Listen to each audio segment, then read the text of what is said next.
E falando em reforma trabalhista, essa semana nós ouvimos em entrevista exclusiva o conselheiro federal e presidente da Comissão Nacional de Direito Sindical da Ordem dos Advogados do Brasil, o Dr. Bruno Reis Figueiredo. Pois é, Rogério, a questão é que essa reforma trabalhista, ela foi votada de forma assodada em pouquíssimos meses, onde quando o Executivo Federal encaminhou ao Legislativo, tinham-se em média 10 artigos a serem modificados. Entretanto, em menos de 2 meses, chegou-se um relatório à Câmara Federal com 117 artigos modificados à CLT.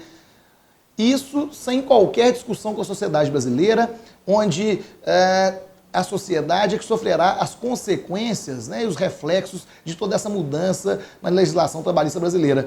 É interessante essa análise, pois quando houve a mudança do Código de Processo Civil, do CPC, foram anos de discussão, onde se criou um grupo de notáveis juristas para que chegasse a um bom texto jurídico, para que depois se levasse ao Congresso Nacional. E quando se levou ao Congresso Nacional, ainda ficou em discussão por quase 2 anos, quer dizer, de forma totalmente contrária ao que ocorreu na votação da reforma do Código de Processo Civil. Agora, na reforma trabalhista, o que fizeram realmente foi um ataque ao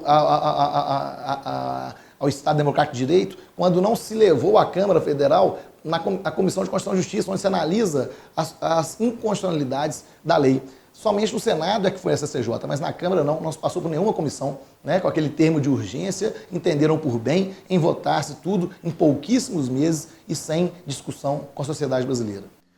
O doutor Bruno Reis, o senhor também foi o relator da Comissão de Estudos sobre a Reforma Trabalhista aí da OAB. Você produziu uma carta de repúdio denunciando tudo que implica as perdas de direitos e várias inconstitucionalidades dessa reforma. Agora, como os senadores recebeu as considerações desse órgão tão importante que é a OAB? Interessante quando vimos o senador Ricardo Ferraço, que foi relator do projeto de lei no Senado, declarando que ele mesmo também percebia alguns artigos que mereciam emendas por vários vícios, até de inconstitucionalidades.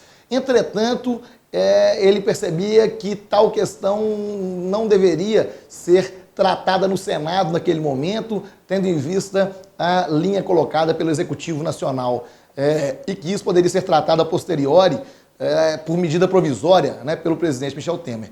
Quer dizer, sinceramente, um verdadeiro absurdo, porque o Senado foge do cumprimento do seu mistério em legislar, em analisar as inconstitucionalidades, em buscar um bom texto, com emendas substitutivas à altura, e não aprovando uma lei cheia de vícios, de inconstitucionalidades, que ao final deverá ser mudada por medida provisória pelo Presidente da República.